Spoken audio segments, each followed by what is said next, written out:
ପିଲାମାନେ ଆଜି ଆମେ ଭୂଗୋଳ ବିଷୟ ଆଲୋଚନା କରିବା। ତୁମ ଦଶମ ଶ୍ରେଣୀର ଭୂଗୋଳର ପ୍ରଥମ ଅଧ୍ୟାୟ ସମ୍ବଳ ଆମେ ଆଲୋଚନା କରୁଛୁ। ଆମେ ପୂର୍ବ ଅଧ୍ୟାୟରେ ସମ୍ବଳର ପ୍ରକାରଭେଦ ପଢିଥିଲେ। ସମ୍ବଳ ବିକାଶ ଯୋଜନା ପଢିବା। କ'ଣ ପଢିବା? ସମ୍ବଳ ବିକାଶ ଯୋଜନା। ଦେଖ, ମନୁଷ୍ୟ ବଞ୍ଚି ରହିବା ପାଇଁ ତଥା ଉନ୍ନତ ଜୀବନ ଯାପନ କରିବା ପାଇଁ ସମ୍ବଳର ଯଥେଷ୍ଟ ଆବଶ୍ୟକତା ରହିଛି। ପୂର୍ବରୁ ସମ୍ବଳକୁ ଆମେ କ'ଣ କହୁଥିଲୁ? ପ୍ରକୃତିର ବରଦାନ ବା ପ୍ରକୃତିର ମୁକ୍ତଦାନ।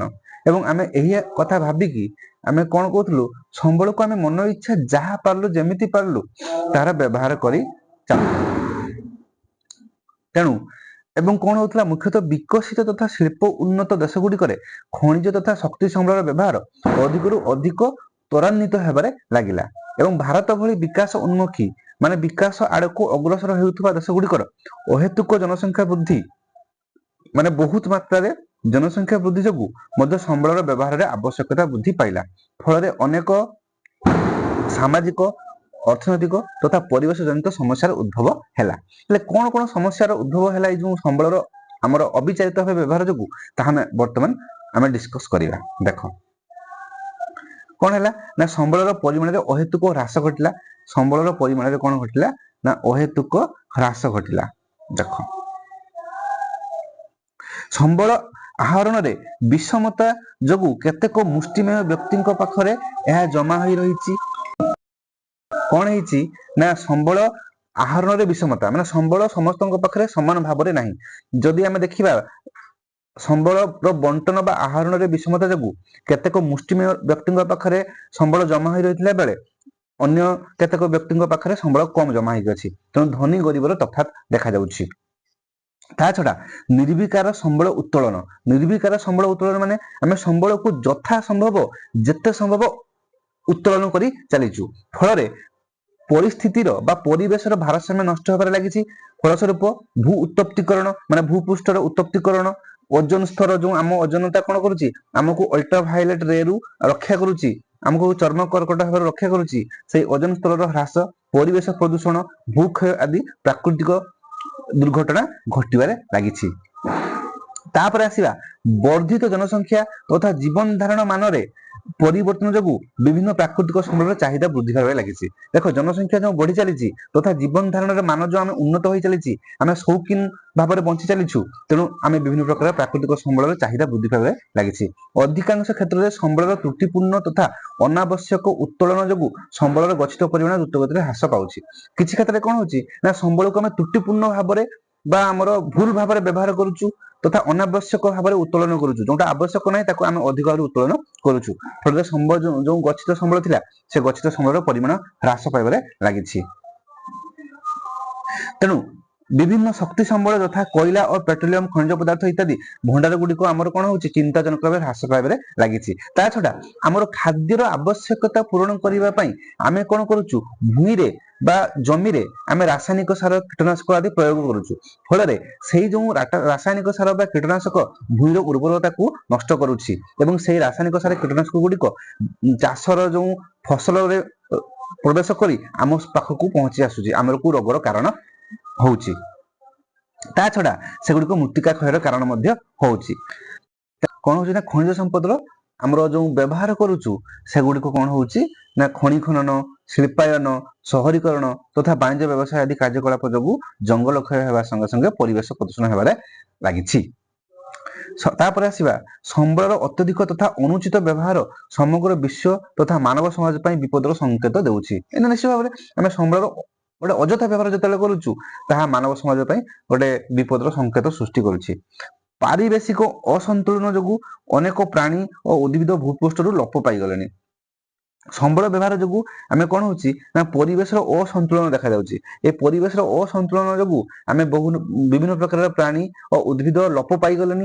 ଆହୁରି କିଛି ମଧ୍ୟ ପ୍ରାଣୀ କ'ଣ ହେଉଛି ନା ସଙ୍କଟ ଅବସ୍ଥାରେ ଅଛନ୍ତି। ସେମାନେ ଏମିତି ଅବସ୍ଥାରେ ଅଛନ୍ତି, ସଙ୍କଟ ଅବସ୍ଥାରେ ଅଛନ୍ତି, ଯଦି ତାଙ୍କର ଯତ୍ନ ନ ନେବା ତାହେଲେ ସେମାନେ ଲୋପ ପାଇକି ଯିବେ। ସେମାନଙ୍କୁ ଆମେ କ'ଣ କହୁଛୁ ନା ସଙ୍କଟପନ୍ନ ପ୍ରାଣୀ କହୁଛୁ।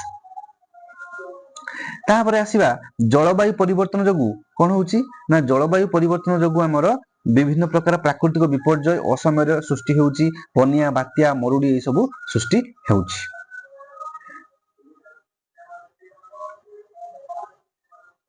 ତେଣୁ ଆମେ ସେଥିପାଇଁ କଣ ହବା ଦରକାର ନା ବେଳୁ ହିଁ ସାବଧାନ ହେବା ଦରକାର। ଗୋଟେ କଥାରେ ଅଛି ନା ନାହିଁ କଣ ପ୍ରିଭେନ୍ସନ ଇଜ ବେଟର ଦେନ୍ କ୍ୟୁର। ଆମେ ଯଦି ଆଗରୁ ପ୍ରିଭେନ୍ସନ ପାଇଁ ବା ସାବଧାନ ହେଇଯିବା ତାହେଲେ ଆମର ଆଉ ଏମିତି ବିପଦ ଉପୁଜିବ ନାହିଁ। ସେଥିପାଇଁ ଆମକୁ କଣ କରିବାକୁ ଦରକାର ନା କେତୋଟି ଗୁରୁତ୍ୱପୂର୍ଣ୍ଣ ଦିଗ ପ୍ରତି ଆମକୁ ଧ୍ୟାନ ଦେବା ଦରକାର, ଯାହା ଫଳରେ ଆମର ସମ୍ବଳର ବିକାଶ ଓ ଉପଯୁକ୍ତ ପରିଚାଳନା ସମ୍ଭବ ହୋଇପାରିବ। ତେଣୁ ସମ୍ବଳର ବିକାଶ ଓ ଉପଯୁକ୍ତ ପରିଚାଳନା ସମ୍ଭବ କରିବା ପାଇଁ ଆମକୁ ନିମ୍ନଲିଖିତ କେତୋଟି ଦିଗ ପ୍ରତି ଧ୍ୟାନ ଦେବା ଦରକାର। ଯଥା କଣ କଣ ଦିଗ ନା କୌଣସି ଦେଶ ବା ଅଞ୍ଚଳରେ ଉପଲବ୍ଧ ସମସ୍ତ ପ୍ରକାରର ପ୍ରମାଣିତ ତଥା ସମ୍ଭାବ୍ୟ ସମ୍ବଳର ପରିମାଣ ତଥା ଗୁଣବତ୍ତାର ସଠିକ ମୂଲ୍ୟାୟନ କରିବା ଆବଶ୍ୟକ। ସଠିକ ମୂଲ୍ୟାୟନ କରିବା ଆବଶ୍ୟକ। କଣ କହିଲା ସିଏ ନା କୌଣସି ଦେଶ ବା ଅଞ୍ଚଳରେ ଉପଲବ୍ଧ ସମସ୍ତ ପ୍ରକାରର ପ୍ରମାଣିତ ତଥା ସମ୍ଭାବ୍ୟ ସମ୍ବଳର ପରିମାଣ ବା ଗୁଣବତ୍ତାର ସଠିକ ମୂଲ୍ୟାୟନ ଆବଶ୍ୟକ। ମାନେ କଣ କୌଣସି ଦେଶ ବା ଅଞ୍ଚଳରେ ଯେଉଁ ସମ୍ବଳ ଅଛି ସେହି ସମ୍ବଳର ଆମର ଗୁଣବତ୍ତାର ସଠିକ ମୂଲ୍ୟାୟନ କରିବା ଆବଶ୍ୟକ। ତାପରେ ଉଭୟ କ୍ଷୟଶୀଳ ତଥା ଭରଣଯୋଗ୍ୟ ସମ୍ବଳର ବୈଜ୍ଞାନିକ ପଦ୍ଧତିରେ ସଯତ୍ନ ଉପଯୋଗ କରିବା ଆବଶ୍ୟକ। ଯେଉଁ ସମ୍ବଳ ଅଛି କ୍ଷୟଶୀଳ ସମ୍ବଳ ବା ଭରଣଯୋଗ୍ୟ ସମ୍ବଳ ସେମାନଙ୍କର ବୈଜ୍ଞାନିକ ପଦ୍ଧତିରେ ସଯତ୍ନ ମାନେ ଯତ୍ନ ସହକାରେ ଉପଯୋଗ କରିବା ଆବଶ୍ୟକ, ଯାହାଫଳରେ ସେଗୁଡ଼ିକ ନଷ୍ଟ ହେବ ନାହିଁ। ତାପରେ ସମ୍ବଳର ଉତ୍ପାଦିକା ବୃଦ୍ଧି ପାଇଁ ପଦକ୍ଷେପ ନେବାର ଆବଶ୍ୟକତା ରହିଛି। ଆମେ ଯେଉଁ ସମ୍ବଳକୁ ଉତ୍ପାଦନ କରୁଛୁ ସେହି ସମ୍ବଳର ଉତ୍ପାଦନ କେମିତି ଅଧିକ ମାତ୍ରାରେ ହେଇପାରିବ ତାହା ପାଇଁ ପଦକ୍ଷେପ ନେବା ଦରକାର। ଉଦାହରଣ ସ୍ୱରୂପ ଉପଯୁକ୍ତ ପରିମାଣର ସାର ପ୍ରୟୋଗ ଦ୍ୱାରା ଫସଲ ଚକ୍ର ମାଧ୍ୟମରେ ମୃତ୍ତିକାର ଉର୍ବରତା ବୃଦ୍ଧି କରାଯାଇପାରିବ। ତେଣୁ ଆମେ କଣ କରିପାରିବା ନା ଉପଯୁକ୍ତ ପରିମାଣର ସାର ପ୍ରୟୋଗ କରିକି ଫସଲ ଚକ୍ର ମାଧ୍ୟମରେ ଆମେ ଉତ୍ପାଦ ବୃଦ୍ଧି କରିପାରିବା, ଫସଲର ଉତ୍ପାଦ ବୃଦ୍ଧି କରିପାରିବା ଏବଂ ମୃତ୍ତିକାର ଉର୍ବରତା ବୃଦ୍ଧି କରିପାରିବା।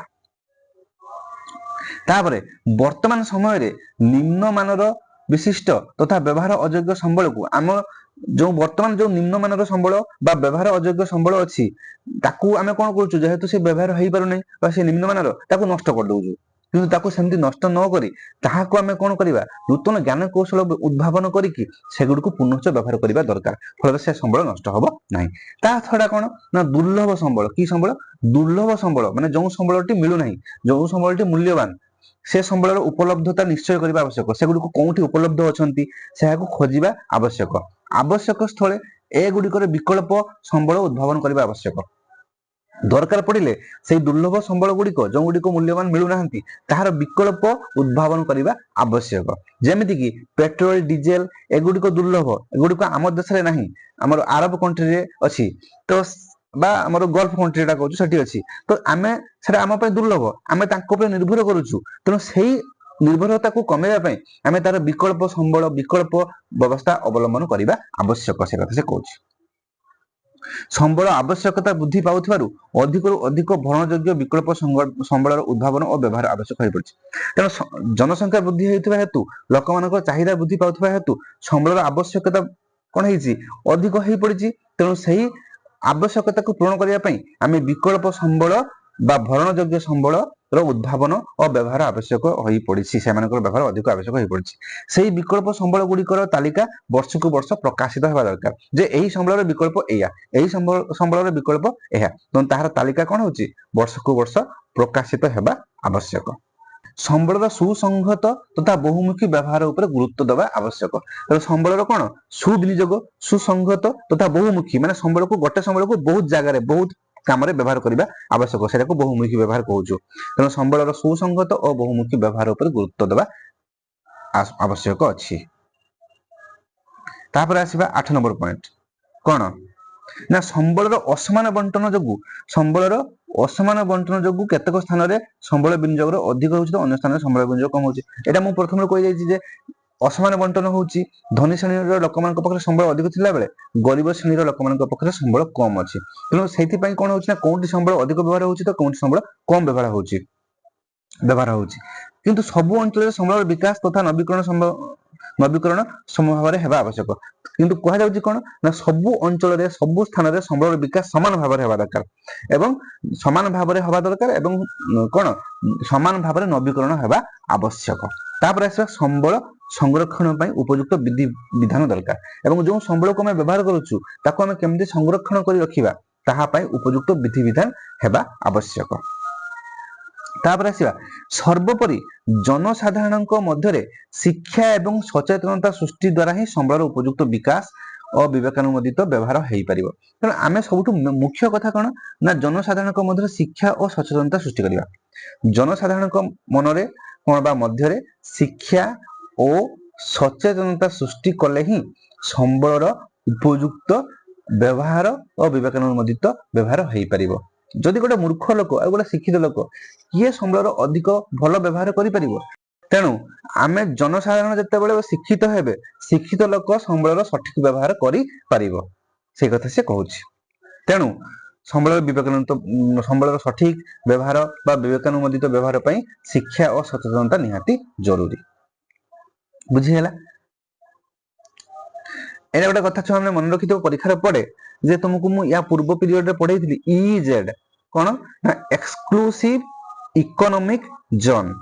ଏକ୍ସକ୍ଲୁସିଭ ଇକୋନୋମିକ ଜୋନ କଣ ନା ଯେଉଁ ଅଞ୍ଚଳ ମାନେ ଆମର ଯେଉଁ ସମୁଦ୍ର ଉପକୂଳବର୍ତ୍ତୀ ଅଞ୍ଚଳ ଅଛି ଆମ ସମୁଦ୍ର ଉପକୂଳରୁ ସମୁଦ୍ର ଭିତରକୁ 200 ନଟିକାଲ ମାଇଲ ପର୍ଯ୍ୟନ୍ତ ହଉଛି କଣ ଆମର ଏକ୍ସକ୍ଲୁସିଭ ଇକୋନୋମିକ ଜୋନ।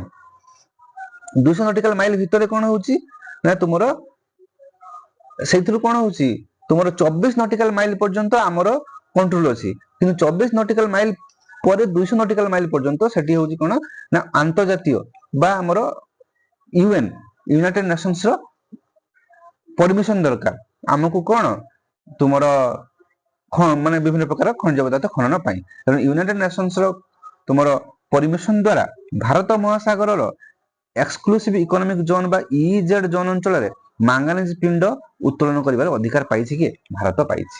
ଏହା ନିଶ୍ଚିତ ଭାବରେ ଗୋଟେ ଭଲ କଥା। ତେଣୁ ଏଇ ସବୁ କଥା ତେଣୁ ଆମେ ବର୍ତ୍ତମାନ ପଢିବା କଣ ସମ୍ବଳ ସଂରକ୍ଷଣ। ଆମେ କେମିତି ସମ୍ବଳକୁ ସୁବିନିଯୋଗ କରିବୁ ସୁପରିଚାଳନା କରିବୁ ଆମେ ପଢିଲୁ। ଏବେ ପଢିବା ସମ୍ବଳ ସଂରକ୍ଷଣ। ସମ୍ବଳ ସଂରକ୍ଷଣ କଣ ନା ଆମେ ସମ୍ବଳକୁ କେମିତି ସଂରକ୍ଷଣ କରିବା ନା ସମ୍ବଳର ସଯତ୍ନ ବିନିଯୋଗ ତଥା ନବୀକରଣ ପାଇଁ ଯଥେଷ୍ଟ ସମୟ ଦେବାକୁ ସମ୍ବଳ ସଂରକ୍ଷଣ କରିବା। ମନେ ରଖିବା ଡେଫିନେସନଟିକୁ ଯେ ସମ୍ବଳର ସଯତ୍ନ ବିନିଯୋଗ ତଥା ନବୀକରଣ ପାଇଁ ଯଥେଷ୍ଟ ସମୟ ଦେବାକୁ। ସମ୍ବଳର ସଯତ୍ନ ମାନେ ଯତ୍ନ ସହକାରେ ବିନିଯୋଗ ଏବଂ ନବୀକରଣ ନୂଆ ଭାବରେ ସୃଷ୍ଟି ହେବା ପାଇଁ ଯଥେଷ୍ଟ ସମୟ ଦେବାକୁ ସମ୍ବଳ ସଂରକ୍ଷଣ କୁହାଯାଏ।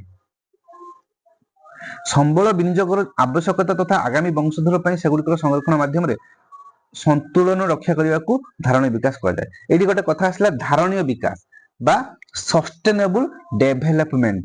କଣ ସଷ୍ଟେନେବୁଲ ଡେଭଲପମେଣ୍ଟ ନା ଆମେ ଯେଉଁ ସମ୍ବଳକୁ ବ୍ୟବହାର କରୁଛୁ ଆମେ ସେଇ ସମ୍ବଳକୁ ଏମିତି ଭାବରେ ବ୍ୟବହାର କରିବା ଯେମିତି ସେ ସମ୍ବଳ ଦ୍ୱାରା ଆମର ଚାହିଦା ମେଣ୍ଟିବା ସହିତ ଆମର ଯେଉଁ ପରପିଢି ଆସିବେ ସେମାନଙ୍କ ପାଇଁ ମଧ୍ୟ ସମ୍ବଳକୁ ଯଥେଷ୍ଟ ପରିମାଣରେ ଆମେ ସଂରକ୍ଷିତ କରିକି ରଖିପାରିବା।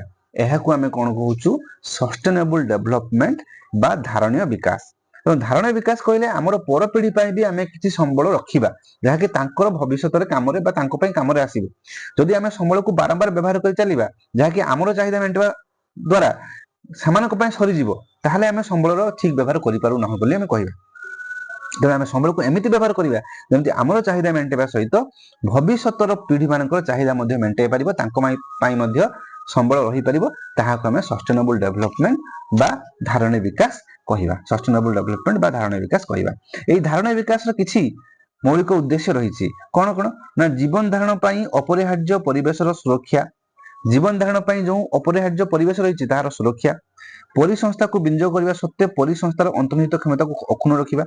ପରିସଂସ୍ଥାକୁ ଯେଉଁ ଆମେ ବିନିଯୋଗ କରୁଛୁ ବ୍ୟବହାର କରୁଛୁ ଏହା କରିବା ତ ନିଶ୍ଚିତ କିନ୍ତୁ କରିବା ସହିତ ଆମେ ପରିସଂସ୍ଥାର ଅନ୍ତର୍ନିହିତ କ୍ଷମତା ପରିସଂସ୍ଥାର ଯେଉଁ କ୍ଷମତା ଅଛି ସେ କ୍ଷମତାକୁ ଅକ୍ଷୁଣ୍ଣ ରଖିବା ଏବଂ ଜୈବ ବିବିଧତାକୁ ସୁରକ୍ଷିତ ରଖିବା। ଯେଉଁ ବାୟୋଡାଇଭରସିଟି ବା ଜୈବ ବିବିଧତାକୁ ସୁରକ୍ଷିତ ରଖିବା ଏହା ହେଉଛି କଣ ସମ୍ବଳ ସଂରକ୍ଷଣର ବାସ୍ତବ ବା ମୌଳିକ ଉଦ୍ଦେଶ୍ୟ। ଏହାପରେ ଆସିବା ଆମେ ଧାରଣୀୟ ବିକାଶର କିଛି ବିଶେଷତ୍ୱ ଜାଣିବା। ଧାରଣୀୟ ବିକାଶର କିଛି ବିଶେଷତ୍ୱ ତମକୁ ମୁଁ ଟିକେ ଆଗରୁ କହିଗଲି। ଧାରଣୀୟ ବିକାଶ କାହାକୁ କହନ୍ତି ନା ଆମେ ସମ୍ବଳ को एमिति भाव व्यवहार करिबा जेमति हमर चाहिदा मेंटिबा सहित हमर पर पीढ़ी बा ता पर पीढ़ी मानको चाहिदा मध्ये मेंटि परिबो तांको पई संबळ मध्ये उपलब्ध हेई परिबो ताहाकु धारणा विकास कहिबा।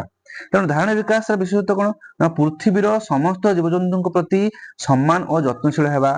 पृथ्वी जतिक जीवजंतु अछंती मनुष्य सहित समस्तक प्रति आमे सम्मान एवं यत्नशील हेबा। मनुष्यर जीवन धारण मानरे उन्नति आनिबा। पृथ्वीर सामर्थ्य और विविधतार संरक्षण करिबा। प्राकृतिक संबळर अवक्षय यथासंभव ह्रास करिबा। परिवेश प्रति व्यक्तिगत आभिमुख्य और व्यवहार रे परिवर्तन आनिबा। विभिन्न अंचलवासी को सेमानंको परिवेश प्रति यत्नवान हेबा पई सक्षम कराइबा। एई सब होउची कोन तुमरो धारणा विकासर विशेषत्व एटा मन रखिबो। एबे आसीबा संबळ संरक्षणर मुख्यतः तीनोटी उपाय अछि। संबळ संरक्षणर मुख्यतः केतोटी उपाय अछि ना तीनोटी उपाय अछि। कोन कोन ना आमे प्रथम उपायटी देखो कोन होउची ना संबळ व्यवहार रे यथोचित ह्रास करिबा। माने आमे संबळ को जेमिति व्यवहार करूछु ताहाकु टिके व्यवहार कमेइबा। ताहाकु आमे कहूछु यथोचित ह्रास करिबा। माने अजथा व्यवहार कमेइबा अजथा व्यवहार कमेइबा। संबळर पुनःचक्रीकरण करिबा। संबळर पुनःचक्रीकरण कौशल अवलंबन करिबा। माने आमे जो संबळ को व्यवहार कला परे पकेइ दउछु ताकु न पकेइकी ताकु आमे पुनःचक्रीकरण करके ताकु पुनः व्यवहार करिबा पई पद्धति अवलंबन करिबा। संबळर पुनः व्यवहार मध्ये करिबा। संबळर पुनः माने आउथ रिपीटेड व्यवहार मध्ये करिबा। एहा होची समस्त प्रकार संबळर संरक्षण हेई पारिबो एहा द्वारा। आउ कोन तो एही होची तीनोटी कथा कहले से संबळ व्यवहार रे यथोचित ह्रास करिबा। संबळर पुनःचक्रीकरण कौशल अवलंबन करिबा आ संबळर पुनः व्यवहार माध्यम रे समस्त प्रकार संबळर संरक्षण करिबा। एही तीनोटी मुख्य उपाय संबळ संरक्षण रे रहिछि एहाकु मन रखिबो। तापरे भारत संबळ संरक्षण एवं योजना आमे भारत रे संबळ संरक्षण पई केमिति बा कोन कोन योजना आमे करिछु ताहा वर्तमान आमे पढिबा। देखो संबळ संरक्षण पई भारत विभिन्न योजना करिछि एवं संबळ संरक्षण एक जटिल प्रक्रिया। तो से जटिल प्रक्रिया को आमे सरल भाबरे बुझिबा। प्रथम योजना कोन भारत रे ना विभिन्न कार्य पई संबळर आवश्यकता निर्धारण और संबळ प्राप्ति स्थान रे चिन्हटीकरण और संबळ चाहिदार परिमाण आकलन। प्रथम कोन ना विभिन्न कार्य पई केउ संबळर आवश्यकता केते ताहाकु निर्धारण करिबा एवं संबळ जो स्थान रे मिलुछि ताहाकु संबळ प्राप्ति स्थान कहै जाय। सेही प्राप्ति स्थान रे चिन्हट करिबा एवं संबळ चाहिदार परिमाण आकलन करिबा एटा प्रथम। द्वितीय कोन ना गच्छित संबळर परिमाण और विकास स्तर आकलन। जो संबळटा गच्छित अछि ताहार परिमाण से केते गच्छित अछि और ताहार विकास स्तर आकलन करिबा एवं एहार सर्वेक्षण मानचित्रीकरण और संख्यात्मक तथा गुणात्मक मूल्यांकन करिबा। एहार सर्वेक्षण माने कोन एहार सर्वे करिबा जे कोउठी केते परिमाण रे अछि एवं सेटा को मानचित्र रे चिन्हट करिबा जे ए कोन जगह रे कोन संबळ अछि एवं एहार संख्या केते एहार मूल्य केते ताहाको हमें कोन करिबा मूल्यांकन करिबा। तापरे संबळ उत्तोलन क्रियात्मक मूल्य और व्यवहार तथा योजना संरचना प्रस्तुतिकरण। संबळ को केमिति हम उत्तोलन करिवु खनन करिवु एहार क्रियात्मक कार्यर केते परिमाण मूल्य अछि एई कार्य खनन कार्यर और व्यवहार तथा योजना एहाको केमिति व्यवहार करा हबो ताहार योजना करिबा एहा होची गोटे मुख्य कथा। तापरे आसीबा संबळ उत्तोलन पे आवश्यक यंत्रपातिर उपलब्धि। आमे जो संबळटा उत्तोलन करिवु से भूमि तळु हो कि समुद्र तळु हो तो ताहा पई तो यंत्रपाति दरकार। तो से यंत्रपातिर उपलब्ध होबा दरकार। यदि यंत्रपाति उपलब्ध न होबो तले संबळ को उत्तोलन करि परिबा नाही। तो सेति पई से कहूची कोन ना संबळ उत्तोलन पई आवश्यक यंत्रपातिर उपलब्धि उपयुक्त कौशल और प्रयुक्ति विद्या दरकार। बजार मूल्य निर्धारण आमे संबळ सिना उत्तोलन करि नेलु उपयुक्त कौशल द्वारा यंत्रपाति द्वारा किंतु सेहा को बिकिबो बजार रे तो बजार रे ठीक से मूल्य होबा दरकार। उपयुक्त बजार मूल्य निर्धारण अनुष्ठान अवस्थान इत्यादि संबळ विकास संबंधी कथा को आमे गुरुत्व देबा दरकार।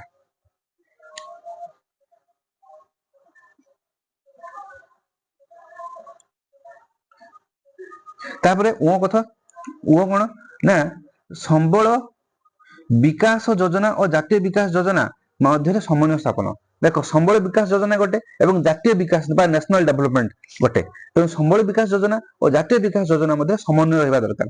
यदि उभय मध्य समन्वय न रहिबो तले संबळर ठीक विकास हेई परिबो नाही। तापरे आसीबा तेनु संबळ यथोचित व्यवहार संबळ यथोचित व्यवहार हेउची योजनार मूल लक्ष्य। तो आमे जो संबळर संरक्षण बा ତାହାର ବ୍ୟବହାର ପାଇଁ ଯେଉଁ ଆମେ ଯୋଜନା କରୁଛୁ ମୂଳ ଲକ୍ଷ୍ୟ କ'ଣ ନା ତାର ଠିକ ବ୍ୟବହାର ବା ଯଥୋଚିତ ବ୍ୟବହାର।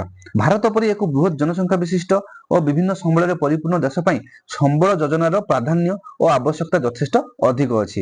ଭାରତର ବିଭିନ୍ନ ଅଞ୍ଚଳରେ ବିଭିନ୍ନ ପ୍ରକାର ସମ୍ବଳ ମିଳିଥାଏ। ଏଇଟା ମନେ ରଖିବେ ପିଲାମାନେ, ଭାରତ ଗୋଟିଏ କ'ଣ ସମ୍ବଳ ପରିପୂର୍ଣ୍ଣ ଦେଶ।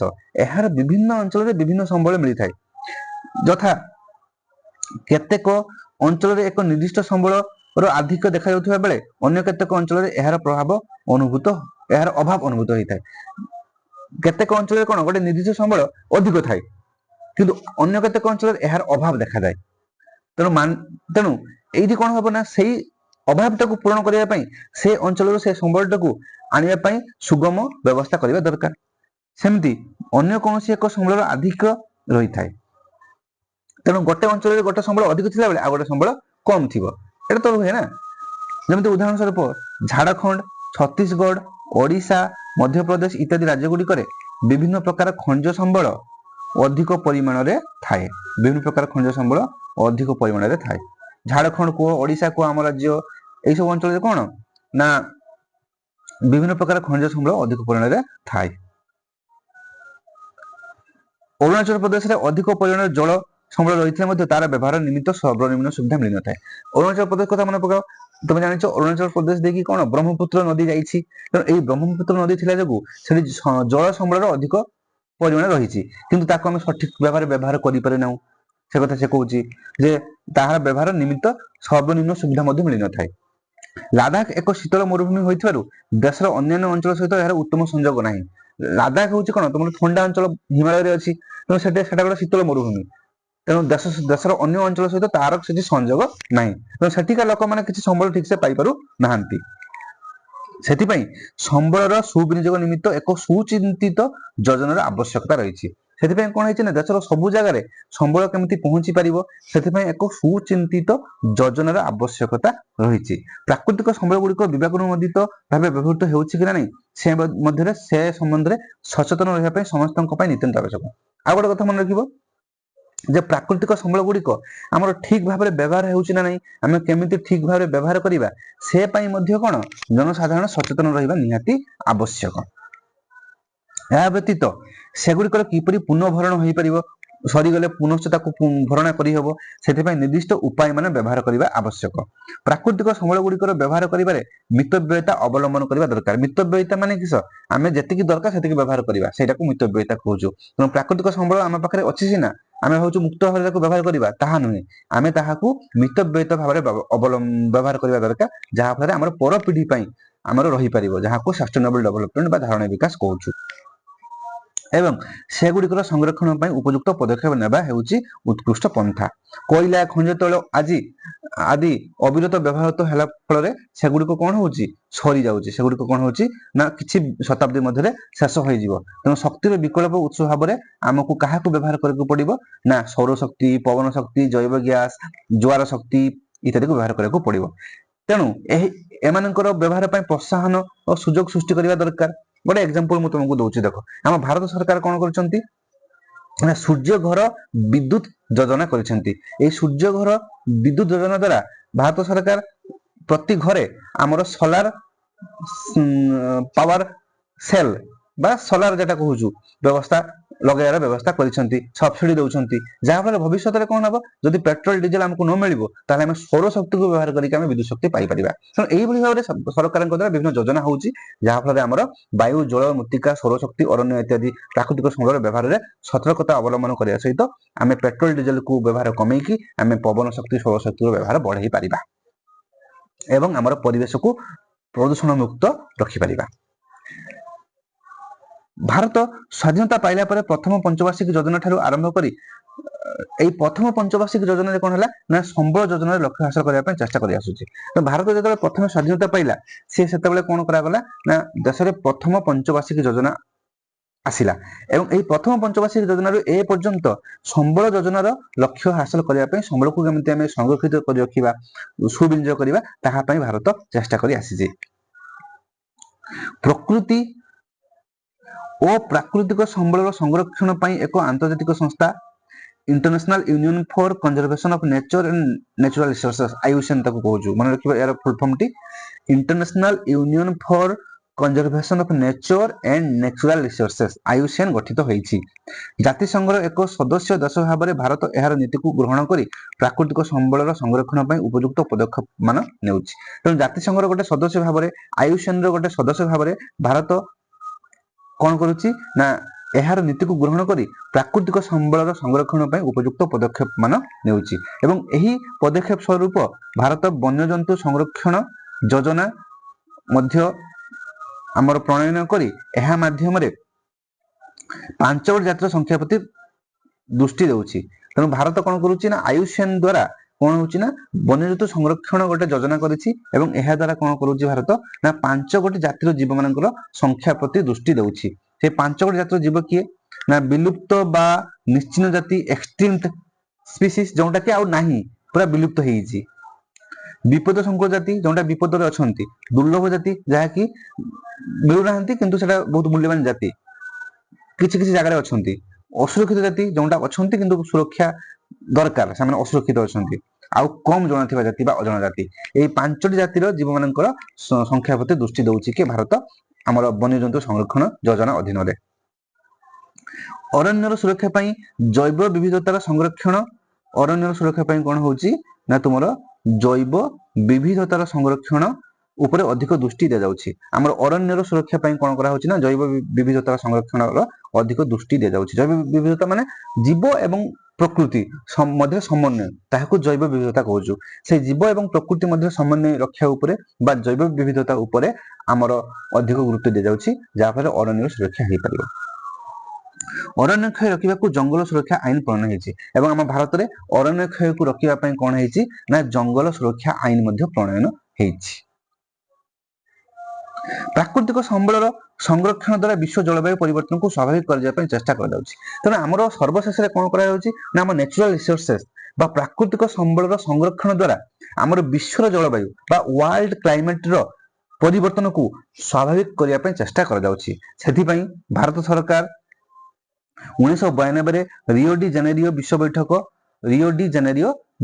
बैठक भारत सरकार कोन करचंती ना 1992 मसिया रे कोन हेतला ना ब्राजिल रो रियो डी जेनेरियो ठारे एक वर्ल्ड समिट हेतला। सेही ठारे जग देई प्राकृतिक संबल और प्राकृतिक परिवेश संरक्षण निमित्त ध्यान दोछि। तने कोन हैला ना भारत कोन करूछि 1992 मसिया रे ब्राजिल रो रियो डी जेनेरियो ठारे एक वर्ल्ड समिट हेतला विश्व बैठक हेतला परिवेश संतुलन रक्षा करिया पई।